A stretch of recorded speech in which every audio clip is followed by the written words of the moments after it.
역사의 뒤뜰. 이 시간도 고려시대 얘기를 좀 해보겠는데요. 아버지와 아들이 한 여자를 후궁으로 삼았다는 참 기막힌 이야기가 있습니다. 그는 고려 그 26대 왕 충선왕입니다. 지난 시간도 충선왕에 대해서 얘기를 좀 했죠. 이 부왕 충렬왕과 왕권 다툼을 해서 중간에 왕이 되었다가 다시 실각해서 이제 부왕이 죽자 다시 등극한 왕이 바로 이 충선왕입니다. 왕비가 6이나 되었는데도 또 여자를 보게 된 것입니다. 고려사에 그 기록된 내용을 근거로 이제 얘기를 해보자면은 충선왕이 빈전이랄 것 같으면 왕의 그 시신을 놓아둔 곳입니다. 왕이 죽어가지고 자기 아버지 충렬왕이 죽어가지고 그 시신을 빈전 모셔놓은 곳에서 제사를 지내고 있었습니다. 충렬왕이 죽고 이제 제사를 지낸 거죠. 그 아버지가 죽었다는 소식을 듣고 이제 원나라에서 돌아온 지 얼마 안 된 시점이었습니다. 그는 언양군 김문현이라는 사람 집으로 행차를 해가지고 이 제사를 지내다가 잠시 김문현은 누이인 숙창원비와 상대해서 시간을 보내자 사람들이 모두 의아하게 여겼다고 고려사에 적혀 있습니다. 숙창원비는 아버지 충렬왕이 총애했던 왕비 중에 한 사람으로서 충렬왕이 죽자 사가인 오빠 그 김문현의 집에서 기거하고 있었던 것입니다. 이 숙창원비는 원래 여염집 아낙네였습니다.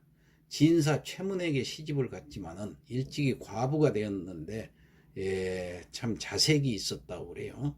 그래서 충선왕이 세자일 때 아버지 충렬왕이 그 총애했던 왕비인 지난 시간도 얘기했지만 무비를 자기가 죽인 것에 대해서 좀 미안하게 생각하고 아버지를 위로하고자 해서 이 과부였던 김씨를 이제 갖다가 바치게 됩니다. 그러니까 충렬왕이 받아들여서 후에 숙창원비로 봉했던, 사실 따지고 보면 아버지의 아내니까 계모가 된 셈이죠. 충선왕으로.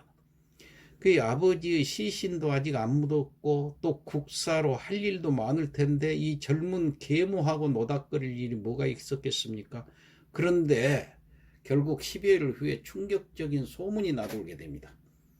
그때 김문현의 집에 행차해서 숙창원비와 사통했다는 것입니다. 왕이 김문현의 집에 가서 숙창원비하고 정을 통하고 나서 그를 숙비로 책봉했기 때문입니다. 성질도 급하지요. 그 너무 빨리 열흘 만에 책봉을 했어요. 그 서로 정을 통한 뒤에. 충선왕과 숙창원비의 관계는 그 세간에 이제 널리 알려지게 된. 그러자 감찰 규정이었던 그 벼슬에 있던 우탁이라는 선비가 소복 차림에 도끼를 등에 메고 거적을 쥔 채 충선왕 앞에 나아가 상소문을 내밀었습니다. 이른바 지부상소의 효시였습니다. 이 도끼를 들고 가서 상소를 외는 것을 지부상소라고 그러죠. 그때 상소문을 펴던 내관이 내용을 보고 차마 읽지 못하고 우물쭈물하니까 우탁은 큰 소리로 내관을 아주 꾸짖었던 것입니다. 그대는 근신으로서 전하의 그릇됨을 바로잡지 못하고 아천만 일삼아 전하가 이 지경에 이르게 만들었으니 그 죄를 아는가? 목숨을 건 그 노신의 준열한 호통이 울려 퍼지자 도열에 있던 그 중신들은 몸을 떨었고 충선왕도 몹시 부끄러운 기색을 보였다고 합니다. 그러나 이 부끄러움도 잠시일 뿐 얼마 지나지 않아서 숙창원비에게 봉작을 더해가지고 숙비로 삼았던 것입니다. 즉 아버지의 그 총애하는 왕비하고 좋은 시간을 보내고 다시 자기 후궁으로 삼자 우탁이 격분해가지고 흰옷을 입고 궐에 들어가서 상소했다는 얘기인데 여기서 흰옷을 입었다는 얘기는 상복을 입었다는 뜻이죠. 왜냐하면 충렬왕이 죽어서 온 나라가 슬퍼하는 그 상중이었기 때문이죠. 그는 상복을 입고 도끼를 쥐고 집단을 묶어놓고 상소를 했습니다.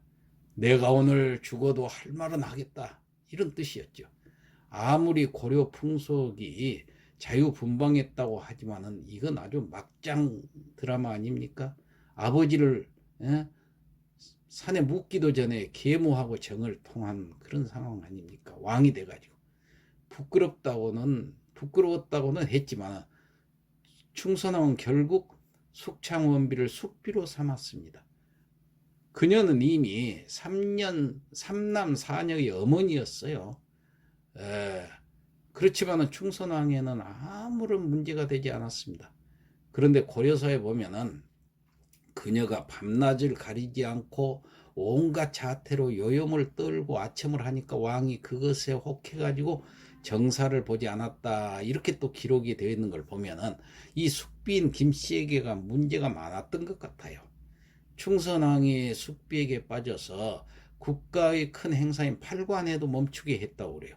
팔관회라는 건 뭐냐 하면은 태조 왕건이 성대히 치르라고 후뇨 10조에 적어놓기까지 한 고려의 최대 행사 중 하나, 지금 같으면 큰 축제였죠. 그걸 전국적인 축제인데 그걸 폐지할 정도로 참 숙비와 그러면서 같이 노닥거리고 있었다고 그러니까 대단하죠. 숙비는 이렇게 화려하게 총애를 받습니다. 그리고 원나라의 황태후가 몽골 부인들이 쓰는 관인 그 고고를 내려주니까 그녀는 고고를 쓴 채 큰 잔치를 베풀어서 자신의 위세를 과시했다고 합니다. 고고는 당시 그 몽골 귀부인들이 사용하는 머리 장식의 이름을 고고라고 그래요. 이 숙비가 고고를 쓰고 원나라의 사신과 제추이하를 위해서 연회를 열었다고 합니다. 여기서 제추라는 것은 고려시대 제부에 속한 2품 이상의 재상들을 일으킵니다. 그러니까 재상들하고 같이 연회를 베풀었다는 얘기예요. 사신하고. 숙비는 4월 8일 초파일까지 연회를 계속 즐겼다고 그래요. 그러니까 그 연회 때문에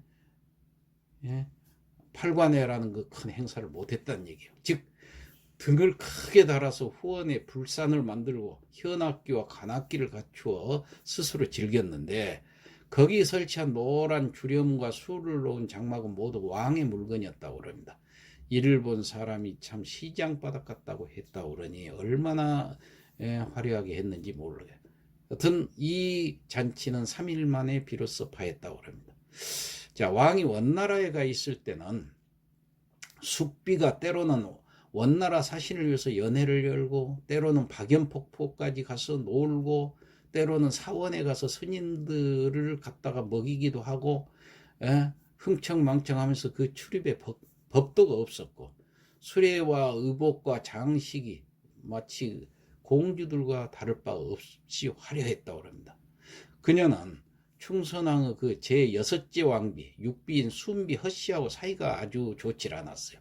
순비가 숙창원비와 마찬가지로 원나라에서 또 고고를 받았는데 이때 고고를 받은 것을 축하하는 연회가 열리니까 숙창원비가 쫓아가서 자신 옷을 뽐내기 위해서 연회장에서 5번이나 옷을 갈아입고 들락거렸다고 그래요. 숙비가 늙은 충렬왕보다 젊은 충선왕이 더 좋았던 모양이라고 이렇게 쑥덕거리니까 충선왕은 다른 왕비 순비와 다툼을 했다는 기록도 있습니다. 자, 세상에 아버지와 아들이 한 여자를 후궁으로 삼다니 그것도 참 만 백성이 기감이 되어야 할 왕이 이런 짓을 했는데 이런 일이 조선시대에 있었더라면 그는 참형을 당했을 일입니다.